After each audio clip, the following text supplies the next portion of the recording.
the Start Your Own Business podcast. Hear inspiring startup stories and get reliable expert advice on how to start your business and get off to the best possible start. Brought to you by Startup Donut, helping small businesses succeed.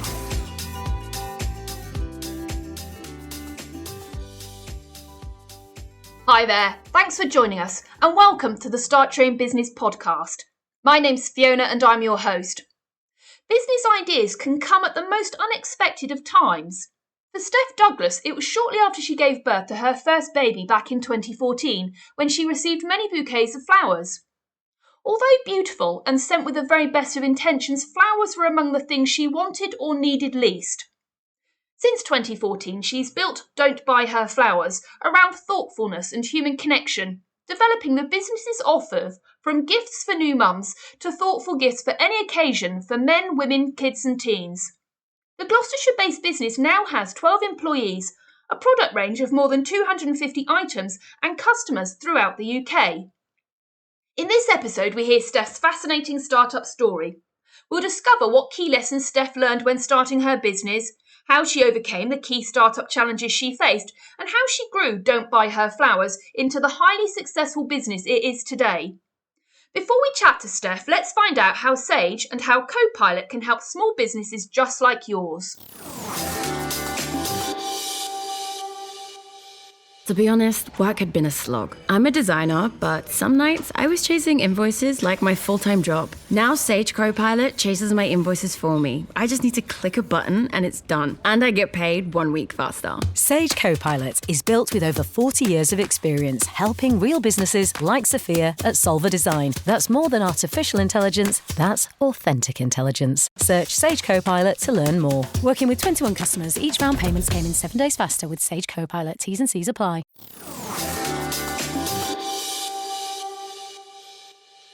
Today we're joined by Steph Douglas. Steph's the founder of Don't Buy Her Flowers. Hi there, Steph. Thanks for joining us today. Hello. How you doing? I'm very well, thank you. I wanted to start, if I may, before we talk about Don't Buy Her Flowers, by finding out a little bit about you, if I can. Can you tell us what you were doing before you started the business and a little bit about your background? Yeah. So my background is in brand and marketing. And prior to Don't Buy Her Flowers, it feels like it's 11 years ago now. So it's kind of another life. Different lifetime. Yeah. So I worked for the big chunk of like first job after university. I worked in government communications. So it was in the client account team managing government campaigns like the smoking ban and army recruitment, all the ones that you see on the telly. But it was the Central Office of Information was where I worked, and that has been disbanded since. But it was massive. I think during the war it was the Ministry of Information. Like it's been around. It was around for a very long time, and it meant that all the government campaigns, which are endless because it covers all the different departments, had this kind of one source, I guess, so all the marketing teams worked with us and then we worked with the agencies as well. So that was it was a big job because they had government had big budgets. So this was, I guess, the 90s, noughties. So that was where I kind of cut my teeth really and worked with a lot of very dedicated people actually, and but also on campaigns that were multi-million pounds and reaching massive audiences because it would be, a message about flu jab, which had to get out to hundreds of thousands of people, millions of people. So that was what I kind of did.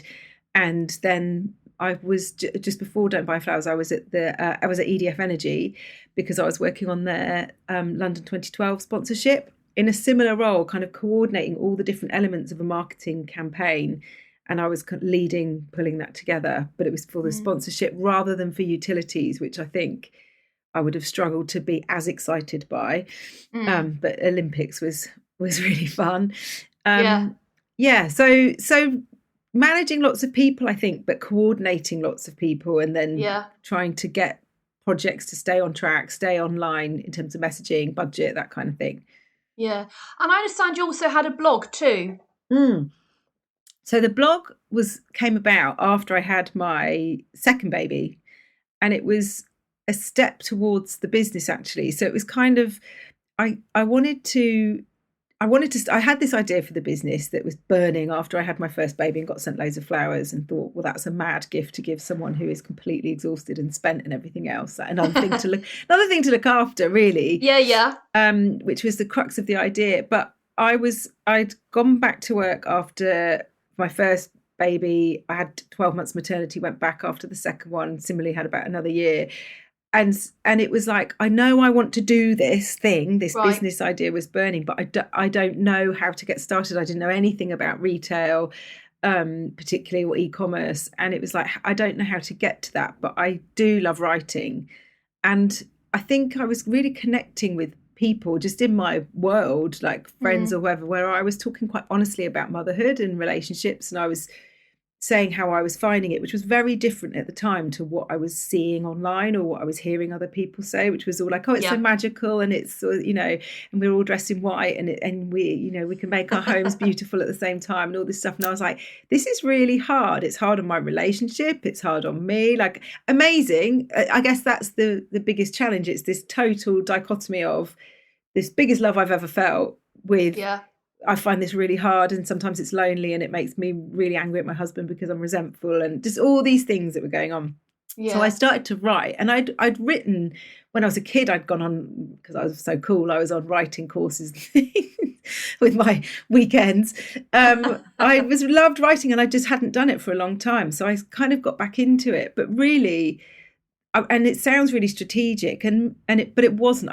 I was just like, I need to do something towards this, moving towards starting a business, and I don't know how to get to that, but I could start by building a really basic website and writing a blog and connecting with people. And I guess the thought was, if other people feel like me about this phase of life that we're in, then there's a audience or a customer for the business, which was to give other alternative gifts for new mums was originally what it was.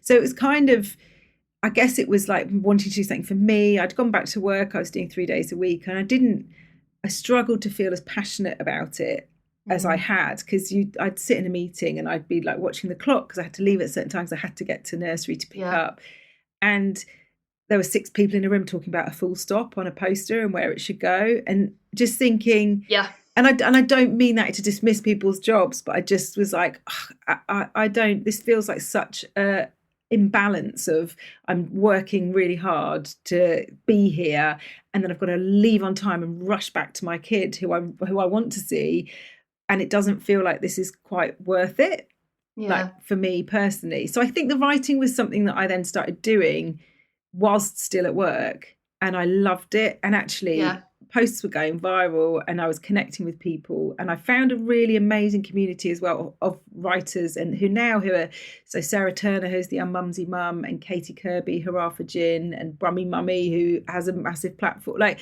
all these people, we were all there at the same time going, ooh, just, I wonder if people are being very honest, and then realizing they weren't, but actually most people I should say felt similarly.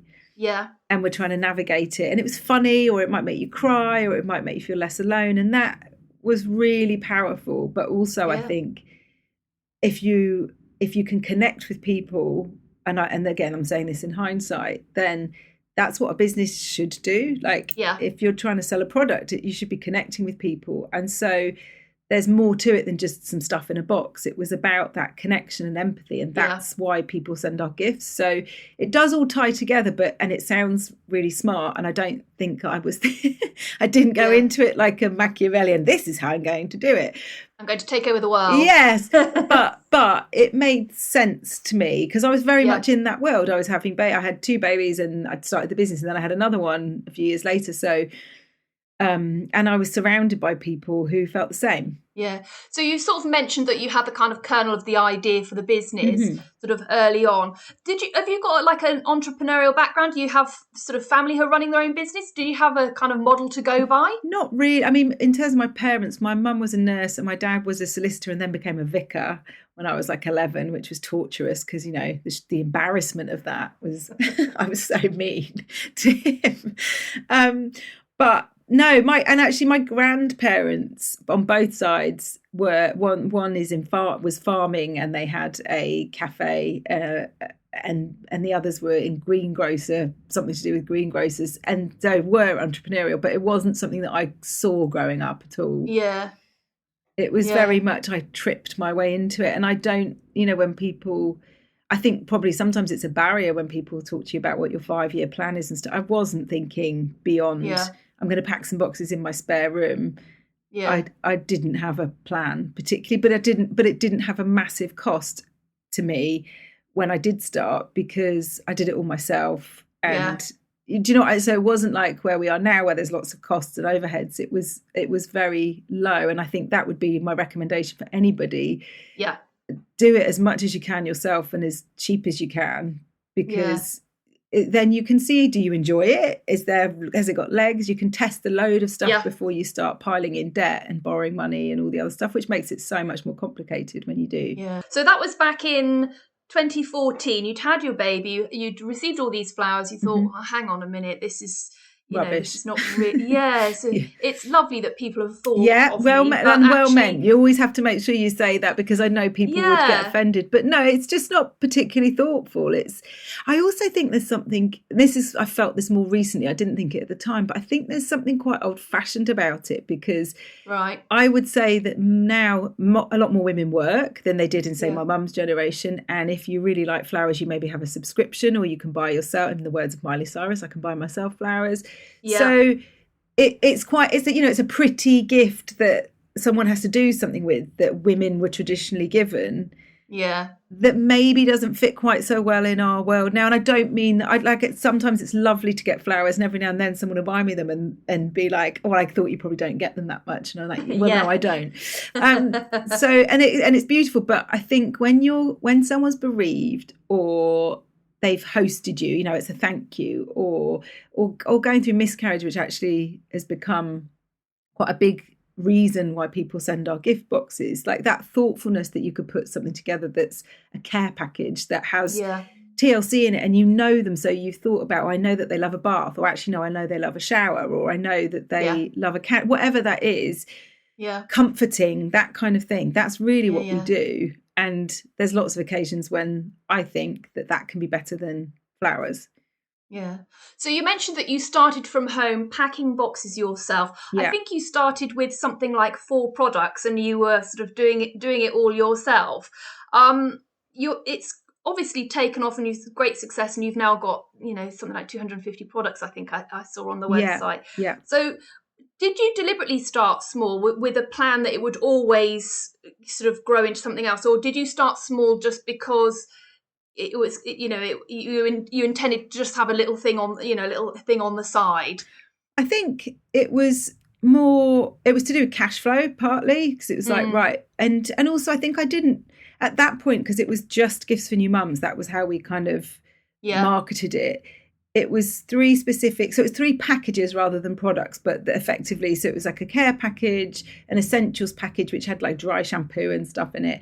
And I think the third one might have been a date night in or something like that. But it was they were kind of thoughtful little gifts. And they had options in them. So you could choose, so say one of the packages had a scarf in it, and you could choose which pattern and things like that. But I was doing it from my house, and I didn't have loads of products. And actually, I wasn't buying very much stock. So lots of suppliers wouldn't supply me, because, if you want to be on terms and you only want to buy a handful of product, lots of suppliers will go, well, no, when we only sell upwards of, our minimum order quantity is X, and I wasn't going to hit that. So it was a combination of things, really, of like suppliers that were happy to work with me, that I felt that the product was right, the quality was right, the price as well, because I didn't want it to be a very expensive gift. Our average order value now is about £51.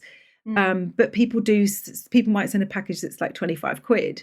Yeah. And so but where, some are sending something that's worth a lot more. So it balances out. But I think I don't have lots of products that are really expensive, because most people want to put a few items in. That's always been the point of it. So it's not one. So we get approached by some really lovely companies with lovely products, but it's like a 50 quid product, and we occasionally will try something, but we don't tend to have that, because people want to put together. Often it's a combination of categories. So it is something that's kind of a relaxing thing. It is something edible. It's a drink. It's a magazine. It's maybe some socks. Like it's not one thing, or it's not. A lot of hamper companies are themed, aren't they? So you get like a beauty hamper or a food and drink hamper. I mean, you can do that, but actually most people want to pick. It's more of an occasion, I guess. It's like going, here, take this, lock yourself away. Yeah, and it feels more personal, I suppose, because you're hand picking yourself. It's almost like you're going shopping and curating a gift or a present yourself. Exactly. And then it's we gift wrap it, and the handwritten note that is your words that go in it and everything. So, and you do, it's more at the beginning, but I'd get people going, well, I could do this. I can just go to the shops and hand pick all these things. You're like, well, you can go for it. But lots of people can't, or they don't have the time, or they don't have the local shops or whatever. So that's what the service is really. Yeah.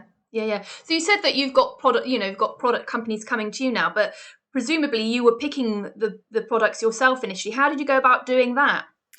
It was just it was things that I found, things that I'd seen, things that I liked, and also lots of research online, lots of Googling, and sometimes it would be someone else on the team, or now like someone on the team, or someone would say, oh, have you thought about this? But it is a combination of things that it needs to meet a lot of different criteria. We do work with quite a lot of small and medium-sized businesses, which I really like, because I think otherwise you go to other companies and they've all got the same products, and it's tricky because we do see some of our competitors will add something and you'll see them not long after add the same thing. You're like, but don't do that. We don't want it to be the same. Yeah, and you don't want it to all be the same. So I think that's why it's important to add new things fairly regularly. But we've got some products that we've worked with for years and years, like Montezuma's chocolate. We've worked with them for a really long time. There's a few different ones. And then we have a few brands that are, I think within the mix, it's important to have some brands that are more well known, because it gives you that kind of credibility. So that works really well as a mix, just for people to go, oh, this is a proper company who work with proper companies. I think you need that combination. So a bit of discovery for people when you found a really good product. And sometimes that also means that it's lower cost as well. Like you've got an amazing product that we found that isn't as expensive as something that everybody's got in the shops, but is better often. It's lots of trial and error. And also because of the create your own, what's great with that is we can add products, and if it doesn't work and people don't like it, then it just can come off. We don't have a set package where it's wedded to. Or say we've done a corporate order, because we also do lots of corporate gifting. If there's some products that we've had for that and we have some over, we can put those into our B2C onto our websites for people to try it, to see what sells. So it's always, we're always trying different things, and most things we get right. Sometimes you have something that is stuck for a while longer than you'd want, because you've just tried. But I think it's always worth trying. Yeah. So what gave you the confidence in the beginning? You've had this idea. What gave you the confidence that the business would work? Did you carry out any market research? I did do a survey, so I used SurveyMonkey, didn't cost me anything, and I put together some questions and I sent it to people I knew, and because I had the blog at that point, so from starting the blog in the February, the business started in the November, so I had built a kind of community, I guess, at that point. And so I put it on my socials, and people shared it with people, so I ended up with about 300 respondents, and I just asked some questions in there about, for anyone that had babies, did they get flowers? What did they feel when they had a baby? How many bunches of flowers did they get? Because that was the really interesting bit. I think it was something like, God, I was just trying to remember now, but 80% of people got 3 or more bouquets. Yeah. And it's like, well, when I had my first baby, one of the reasons for don't buy flowers, we lived in a tiny little house. I had 2 vases, and then I got 8 bouquets. So I was like, I don't have anywhere to put them, as well as being completely knackered and overwhelmed and all the rest of it, and it being another thing to do. So that told me that there was a whole, I guess, customer base who got it, who knew, who understood, and that people were buying it as like a default gift. Yeah. And so that was the key thing. And then we also, the other question we asked is, what would you like to receive? And we gave a whole host of things, and it had jewellery and massages and all these different things in it. And the one that came out bottom from what people wanted to receive was flowers. So this was specifically to new mums. And so it was like, okay, I'm not on my own. And that it wasn't a lot more than that. But I knew from talking to people what other people felt, but it kind of gave me a bit more, okay, this is, because it was overwhelmingly, no, flowers is the bottom thing on the list. And yes, I received loads of flowers when I had a baby. So you leaned on your existing network to sort of get your feedback and input into the business idea. Which I think, especially because my existing network were and still are my customer base, because it's it's me or it's them, it's the same people. So I think that because we did also, another thing I did when we were a bit further along, we had our care packages, and I had the images. I'd had my photography done, which was all very exciting, and I sent it. I was trying to work out pricing, and I sent it to a load of people that I knew, and interestingly, all the men came back and said they would pay less for the gifts than the women. But also with that, it was like, but who buys the gifts? It's generally it's women, right? And also, actually, I can tell you now from our actual stats that men always spend more, because they buy, especially when it's Mother's Day, Christmas, Valentine's, they buy really late and they just chuck money at it. So it's quite interesting so I suppose the warning in that is when you're asking people questions, you've got to really think about any potential, bias, I guess, or what people are really thinking when they're saying, oh, I'd spend this. Is that what they'd actually spend, or are they trying to think that is what they'd spend, but they're not necessarily your target market? So that was quite interesting. Yeah, so it's who you're talking to and what their motivation is for buying the product. Exactly. And when it comes to thoughtful gifting, it's generally not something that men are brilliant at. And I know these are big generalizations, but I've got lots of data now from 11 years of sales that say, and the ones that get it, they love it. They love the feedback, and then they will keep coming back. But it's those occasions like new babies and bereavement and get well and just TLC. That's actually our second biggest occasion, is TLC. So it's like you're having a rubbish time and I want to reach out to you. But most of the time those are gifts that women buy. So you've done your market research, you thought, this has got some legs. How did you then go about finding your first customers? So I'd had the blog. So the blog was a massive help, because I had a decent following from that on socials, and also people had subscribed to it. So I had this group that I could send to say, I'm now starting a business. I was really nervous, because I was worried that people would think I'd kind of hoodwinked them into almost following me to then try and sell them something. So I was very cautious how I did it. I didn't go in full hard for sales, but actually people were so warm and got it. And I guess I'd been quite vulnerable and authentic up to there, because I had been sharing, the reality. So one of the most popular things I wrote was when new mums get angry, and it's about feeling really resentful at my husband when I had my first baby. And actually, after all my babies, that was exactly the same feeling. And it being something that women aren't meant to be angry. So it was kind of, but all these people felt the same. So I think because of that element of the blog, people were really generous, actually. They were all sharing. So on our opening night, the website crashed because people were sharing it with everyone they knew and just saying, oh, look at, on Facebook, especially at that time, it was going wild. So that was, and also it was like anything I could do, because I didn't have a marketing budget. So it was anything I could do that would get me a reach. So it was like the local church group, the local press, like any free press locally, blogs, other bloggers, and just anything and everything. That was quite hard work, but it didn't cost me anything. And I contacted lots of journalists, and I found that really terrifying. And it's interesting because now quite often we send something to a journalist, they already know of the business or they've heard of it, and so it's a much easier door to push on. But I remember finding that really terrifying, like, because they have the power, especially then. Social media's changed things a bit, but they had the power to say no, or to give you this massive platform with their press, with their paper or their TV show.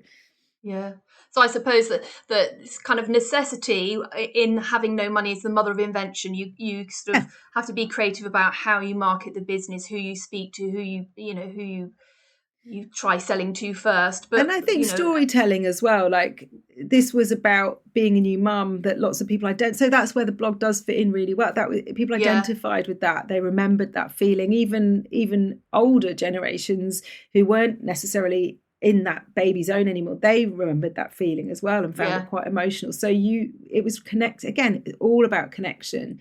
And I think that's something that it was never really about product. Like for me, making sure that the products are really good quality and that we've got new things and we've got things that people will love. That's really important that we do that.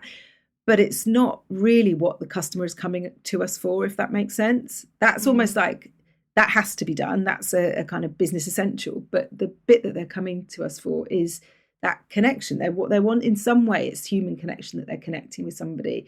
So that has to tie into our marketing. So we've had some really great pieces of coverage that have been very much quite personal stories.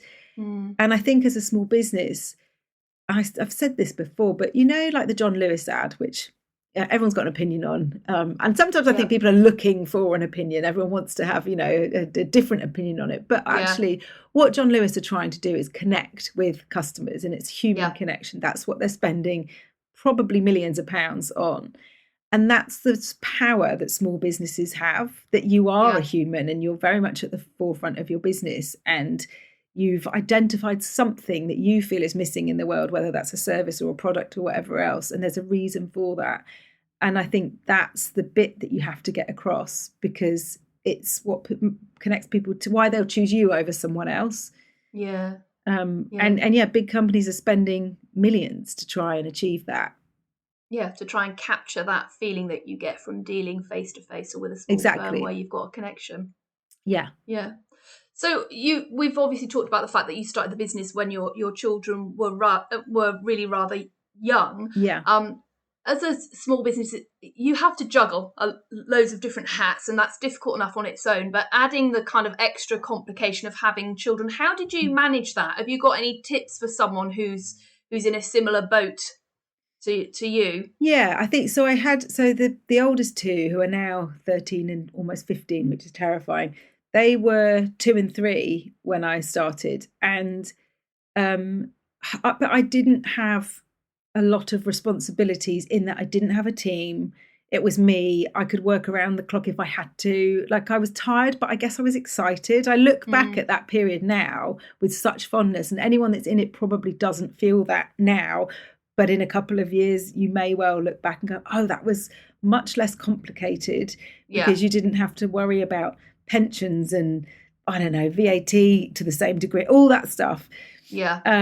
So it definitely, it was a juggle. The biggest thing that I guess I learned in those early days was I had to have some really big conversations with my husband, where we had fallen into quite traditional roles without intending to. He met me, and I think I earned more than him, and we were equal. Like, I'd grown up, I had loads of brothers. I'm like, I don't see where this is going to be an issue, until I had a baby, and suddenly I'm the one at home. I'm the one that's working part-time and making sacrifice, and slowly had just unintentionally, from both of us, I think, taken on the majority of everything at home.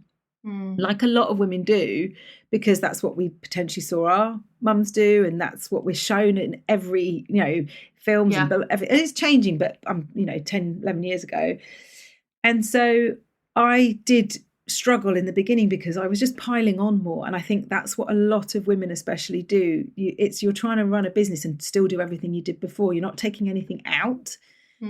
And actually you have to. And for me, I'm strongly believe that is why there are so many fewer female founders, business owners, investors, because in most cases, women are trying to do a lot more and feeling that responsibility at home than men. And it's changing, but it involves some really tough conversations. Like I said, I would say that we're both feminists, but we had just slipped into those roles, which then to unpick that is quite hard. And so I'm sitting there at 11 o'clock at night. I've just finished work. Having got the babies to bed, I've gone back to work.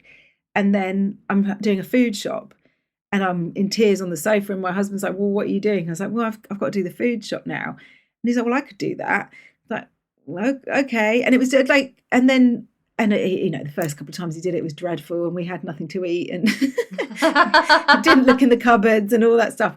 But that has been a whole part of our relationship that we've had to really develop and work hard on. And actually having the podcast, and I've interviewed loads of people that have been really interested, like Eve Rodsky, who has a book called Fair Play and the Fair Play Method.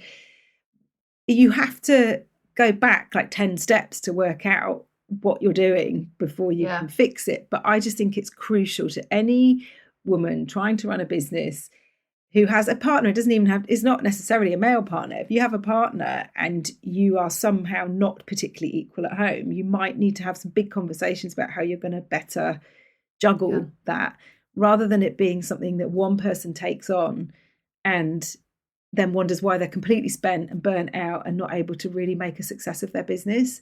So that's massive. Like, I think that's a big piece. And I think there's lots of really interesting people in that sphere that you can listen to and try and understand. And actually bringing it more to the mainstream, Rob Beckett's wife has just written a book about being the default parent. And I think it's really interesting because I've heard him on his podcast now sounding really confident to talk about the mental load and all that stuff, because he's had to understand it probably because of these conversations. And she's still the default parent and the kind of primary carer, but they've obviously had conversations about it, about how to make it a bit more even. So that's a massive one. And also the other one is to lower your expectations. Like if you're somebody who wants to cook everything from scratch and the house to be immaculate, you can't see behind me, but it's pretty disgusting a lot of the time. I try, but like you can't, or it's beans on toast for tea tonight, fine. Like you have to, you can't just do more. I think it's a real risk that we just try and do more and then wonder why we're all completely burnt out. So I wanted to ask, you mentioned earlier that we've talked about the fact you started with the 4 products and you were doing it from your home, so you were able to keep your overheads quite low. But did you require any funding to start the business? No. So our initial outlay was, I think it was £13,000, and that was like laptop, stock, website, everything, like all the initial setup, which we used savings for. And I didn't take a salary for the first 3 years, and then I had a really low salary. So that's a big, in terms of us as in our household and relationship, that was obviously quite tough. But I was trying to keep my costs as low as possible for as long as possible to really get the business going and see what we could cover. So that then after that, when we then added a person, or we moved the business out of the house, that was after 2 years, and all the different ads that we had, I knew we could cover those costs, and it was like all really safe. My husband works in finance as well, so he was really cautious. So we were very careful. And what became more challenging was like post-COVID, where we'd grown so quickly and had taken on loads of costs, and then we needed to unwind some of that because the orders were quieter than they had been. Not back to pre-COVID levels, but we'd seen this crazy growth that meant that all our outgoings had gone up so much. So again, looking back at those early days where you are in control, you've got that control, and you can do a lot of stuff yourself. So I remember sort of saying, well, I think I need a PR person, and my husband being like, you don't have any money? I don't know how you think you're going to do that, because my previous jobs and roles, we'd had agencies who were being paid loads of money, multi-million-pound budgets to spend. So they were doing everything. So it was like, well, you've got to do that yourself, and you can do that yourself. You've just got to work out prioritizing, which bits are going to have the most impact. And my first kind of hire was one of my oldest best mates, who is still now a full-time employee, but she was in Spain, and I think I must have been talking to her about how mad it was and how busy it was, and she was like, I could help you out from here in a kind of admin customer service role. And we sort of laughed, and then she ended up doing like a few hours a week that she could do remotely. And so I think that's really important to mention as well, that it's not like you've got to go from having no employees to having a full-time employee with a pension who's, it could be that you've got someone a few hours a week and it's flexible for depending on what's needed, and it's just fine. And there's loads of people who would like to work for a few hours a week in something that they could get passionate about, but maybe it will lead to other things. And it has for us with pretty much anyone that we've taken on. It's always got, if it's worked, it's always been that we've then had a bigger role or, bigger responsibility. So, but I think that's just important, because that felt, for me, that was a big, big leap, because managing the customer services, I found quite hard because I took it so personally. If someone's package didn't arrive, and usually that would be because something happened with a courier. So having somebody independent to manage that and still do it with a thoughtful manner and be caring and all the things that I wanted that role to be. But I could then focus on other things. And we did find that every time we added a role within the business for those first few years, the business grew. It enabled it to grow. Yeah. So it sounds like you're advocating for bootstrapping, but not sitting on your hands for too long, and that when you need to bring help in, that will be the thing that helps your business grow. Yeah, and I think there's things you can do to test whether something is worth spending money on. So, for example, on anything like marketing where we've had a Google budget or trying Facebook ads or anything like that, we've always done it ourselves before finding somebody to potentially run it. So doing it to make sure that financially it works and it's going to pay off, and also to give yourselves the understanding of how it works, because there's a lot of people out there who will happily take your money but not do any better job than you. And if you don't understand how Google Ads work, for example, you could be spending a lot of money unnecessarily. So, and again, I think the other thing, if you're bootstrapping or just, a startup, there's lots of really good individuals out there who are going to be so much more cost efficient than an agency. And we've done everything, we've tried different versions of everything. But if you find the right person, until you're at a size where that isn't, you can't have one person, like we got to a point where we couldn't have one person running the website because there was too much money going through it. So if something went wrong, that's too much responsibility on one person, and you need it needs to be round the clock. But I think that's important, that there are lots and lots of people, especially women actually, who are wanting to work flexibly, who are trained, they're brilliant, they worked at some big agency, they have all the knowledge, and they will cost you a lot less and do a great job. Yeah.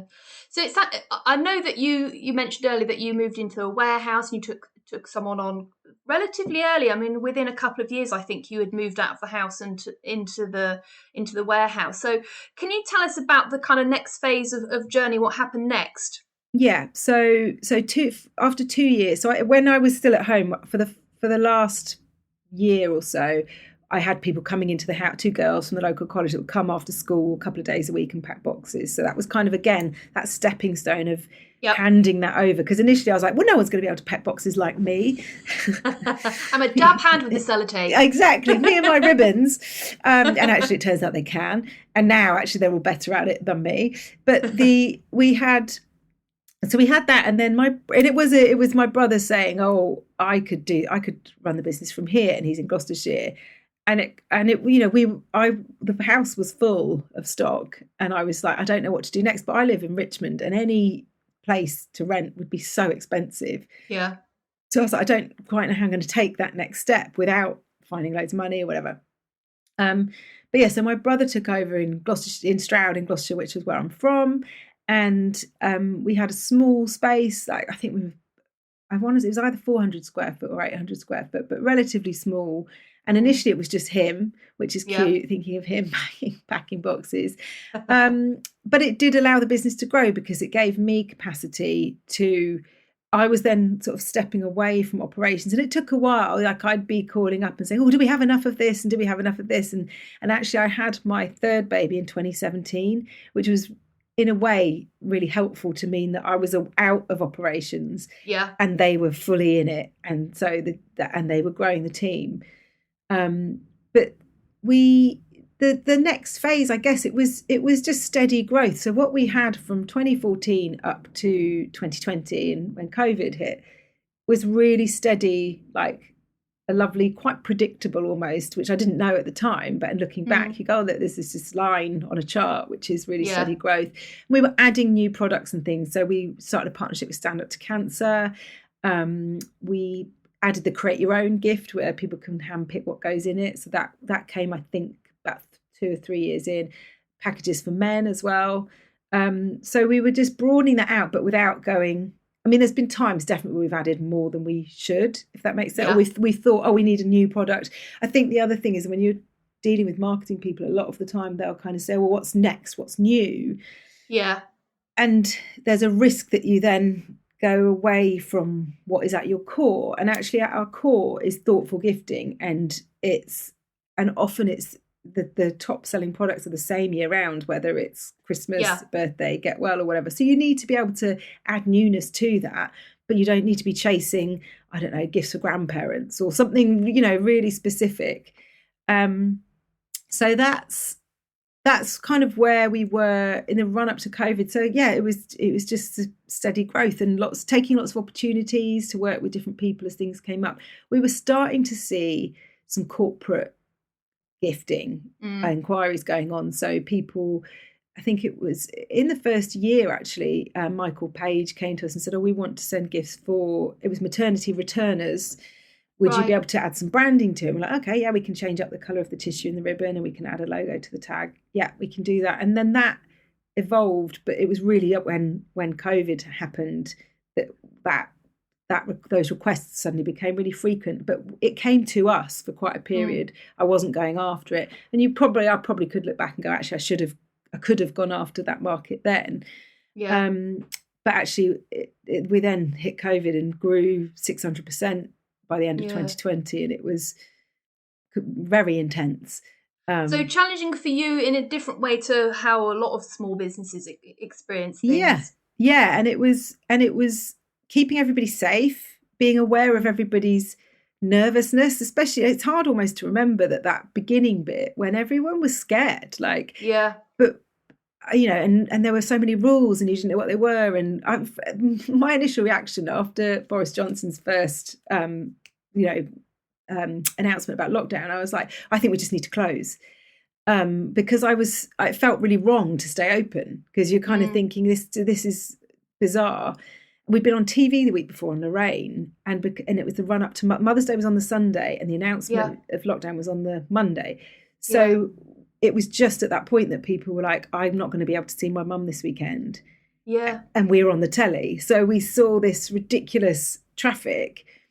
And actually it was a friend, he was one of the founders of Graze.com. He's married to a really good friend of mine, and he lived locally in Stroud, and he was like, how's it going? I was like, absolutely mad. And he was like, Steph, make hay. You don't know what's around the corner. Just go, you go for it. You've got to take this as an opportunity rather than, shut down on a moral, whatever. And he was right, because, and it ended up going on for a lot, everyone thought, oh, it'll be a couple of months and then we're done. And it went on for like a year and a half, 2 years of that intense period. Yeah. And there's lots of things, again, that I would do differently. You learn a lot from a business growing very quickly, in terms of, just the costs that you're taking on. And there's money flooding in, so you're just kind of spending it at the same time and all of those things.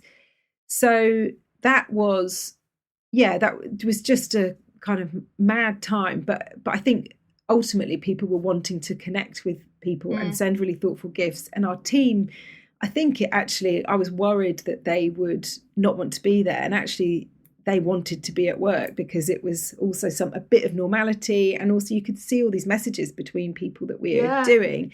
So obviously we had to keep everyone spaced out and keep them safe. And we used to turn the website off fairly regularly because it was so overwhelming, and we didn't want to take more orders than we could manage. Yeah. Which again, now, having come out the other side, you're like, we should have just bloody done it. I would do it probably differently. But we are a thoughtful gift company. So we're thoughtful. That is at the heart of it. So it was never, let's grab all the money we can and run with it. There's just learnings as a business owner there, definitely. Yeah. And I didn't have any experience. And I suppose there's an element when you're running your own small business and you've got a small team around you, it's not just about the kind of care for your customers, it's also about care for your team because, when we look back, they were really quite frightening times for lots of people. Oh, we'd have the radio on and it would be like, and today's death toll is whatever. Yeah. And it would be a real moment in the warehouse where you'd all be like, oh God, this is because in a lot of ways, when you were there, it was like this wasn't really happening in a way. Yeah. And obviously, I don't mean that as in we all had to still keep our distance. And God, you like the amount of disinfectant going around the place and the nervousness of passing a parcel to another person, all that stuff. So we were doing all of that. And we had a health and safety guy that we brought in because, but you were with people that weren't your family and you were going to work. And that had a massive sense of normality. And a couple of people since have said it kind of really helped them from a mental health perspective. But I've got an older brother who had a pub and had to shut down for months and they kept reopening and having to shut down. So I was very conscious that we were lucky in lots of ways, even if it felt hard and we were working hard, we were lucky. So where's the business at now? How are things, have they returned to normal now? What's going on in the business? Yeah, so we went back into growth and the corporate side of things has really helped with that. So we now, about 50% of the business is now corporate gifting. Right. And that ranges from, we've got like some big corporate clients who go, right, I've got 3,000 hampers, like food and drink hampers for all our employees. But it's also someone coming to us and going, right, I've got 10 employees and I want to create a gift that's really thoughtful for them, and I want this person to have red wine and I want this person doesn't drink and this person is gluten-free or whatever that is. And we can add branding to the packaging. The minimum order quantity I think is like 25, which for lots of smaller teams works. And we have those kind of things, and we also have ongoing gifted, like account managed clients. So we have a shared spreadsheet and they're literally uploading gifts every couple of days that are could be client sales stuff, it could be employees, it could be onboarding, like it really varies. So the market for that is massive. And I think what I've learned from doing it the last couple of years is that a lot of corporate gifting is really crap. A bit like the whole, when people send something that isn't a great gift for lots of other occasions, a lot of it's really crappy and it's not thoughtful, but companies are spending that budget because it's like a tick box. It's like, we must send Christmas gifts to our clients. Yes. We must, we must send something when they've had a baby, but they've not actually thought about it. And so that's where we try and really help to go, okay, so I mentioned one of the food and drink hampers. They've got 3 sites around the UK and they're ordering a big quantity, so we can go into this kind of level of detail. But it's like, could we source products from those areas so that everything in the hamper is from one of the areas that your team are in, and then you can have a little story in it and you can put messaging in there, and it, it's like this product is from a small family run business, like all that stuff that really adds again to the thoughtfulness, because ultimately if you're company gifting someone, you have the power to connect with them, and you're spending that budget, and it could do a whole piece for your brand and and that kind of welfare piece, or you could just spend the money and just send them crap that nobody particularly wants. And the beauty of that, I suppose, is that you're supporting other small businesses, and it's got a more meaning to it. So, I think some of the bigger clients like that we're a small business as well, because then they can say, oh, this is part of their CSR or whatever. They're working with people who are funding, and we're local in Stroud, or I think that is all important. And it's just interesting because the ones that get it are flying, are running with it, and we're having a great time coming up with ideas for different campaigns and launches, and it could be marketing, it could be HR, it really varies. But you still see some. We do surveys every now and then, or something like polls on Instagram, and there's people get very random gifts, like a sponsored goat or something. There's one person said they got suitcases. Everyone got a suitcase, and it wasn't like a travel company. It wasn't something that made sense. That's the other thing. Makes sense when you're giving someone a gift. It was, I don't know if they had a deal or if they thought, oh, no one's got a nice suitcase, so let's buy them all a suitcase. But for the recipients, they were like, that's weird. It didn't tell them anything about them or about the company or anything else. So it's quite fascinating when you find out what people get given.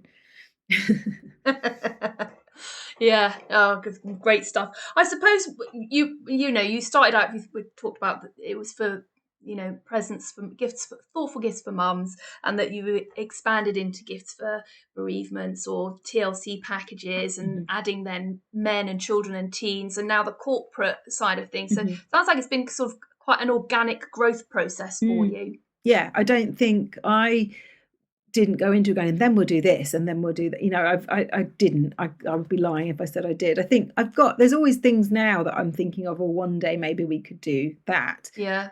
But it has been quite organic. It's been based on what customers have asked us for.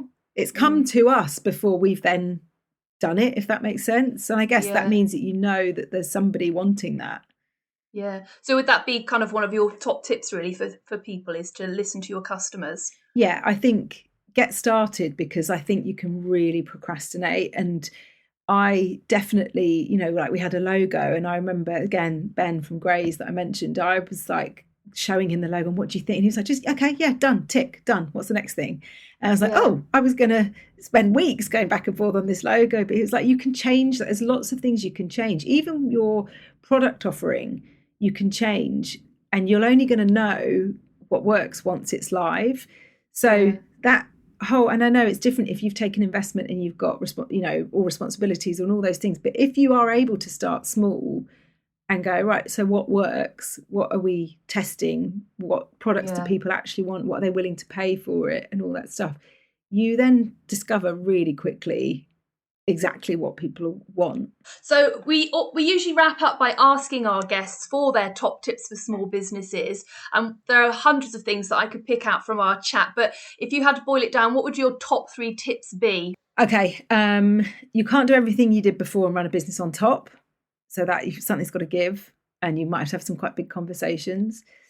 I think remember to look back, to look at what you have achieved, rather than, because you're never going to be done. There's always like a million things to do. You're going to have this long list of things, and even if you reach what you currently think is successful and you've made it, there'll be a whole nother list of things that you want to do. And I think remembering to go, I didn't know how to, I don't know, order packaging before. I didn't know what courier we were going to use. Like, all those little milestones are massive when you're starting out, and you can't even remember what you didn't know. And I think the last one is probably to work out what success looks like for you, because once you're in it, it's quite distracting. Like, you can see what everyone else is doing, or any competitors and that kind of thing. And actually it might be that holidays are really important. It might be that the school pickup is really important. It might be that cash is, money is really important. I mean, it always is really important. All those things. But I think if you've written that down, it's really helpful to reflect on, because once you're in it, it's quite hard to remember what was important. And sometimes you'll be pulled in a million directions. I've definitely felt that in the last couple of years, that I like the benefit of having my own business is I'm around for the kids, but I also have had long stretches where I've not really felt very present because of worrying about things with the business, or that stress, or anything else. So it's like being able to go, hang on, why did I do this? Like, what was the important bit about it? I think is really key. And it has to be what it is for you, or you and your family, because it will be completely different for somebody else. So seeing what someone else is doing and what they're selling and how successful they are, it isn't always very helpful. And actually, it's probably not true anyway, because it's all smoke and mirrors, isn't it? So someone else is what looks like success. You have no idea what's going on behind the scenes. Yeah, no, that's fantastic. Finally, can you tell our guests, our listeners, where they can find you online, please? Yeah, so don'tbuyherflowers.com is the website, and I'm at Steph_don'tbuyherflowers on Instagram. If you search Don't Buy Her Flowers, we should come up. And if anyone else comes up, then they're bidding on us. So ignore them. Or give them a few clicks. Yeah, that's not our business. Yeah.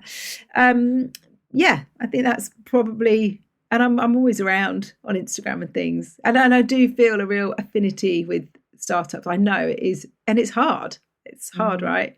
Yeah, keep plugging away. Yeah, it's hard. So yeah, remember what success is, so that you get to have a breather every now and then, and you do it. You're doing all right. Exactly. That's fantastic. Thank you so much for talking to us today. It's been great fun and loads of great information in there. So thank you for your time. Fab to talk to you. Thank you. Cheers. What a great guest. Steph and Don't Buy Her Flowers are proof that a great business idea can come from the most unlikely of places and when you least expect it. Steph had some great tips in there for anyone thinking of starting a business, and especially for any new parent who might be considering starting a business. I love that Steph advocated for just getting stuck in and giving your business idea a go, for keeping your overheads and risk to a minimum, and for remembering why you're in it and what success looks like to you and not the person running the business next door. We'll include further advice and resources related to this episode for those of you thinking about starting your own business, as well as links to Steph and the Don't Buy Her Flowers website and their fabulous gifts in the summary notes. You'll find these at www.startyourownbusinesspodcast.co.uk. You can also learn more about the sponsor of this episode, Sage, and how Copilot can help you and your small business. If you've enjoyed the show, please hit follow so that you're notified about future episodes as soon as they drop. All that remains is for me to thank Steph once again for giving us her time and insights today. Until next time, all the best.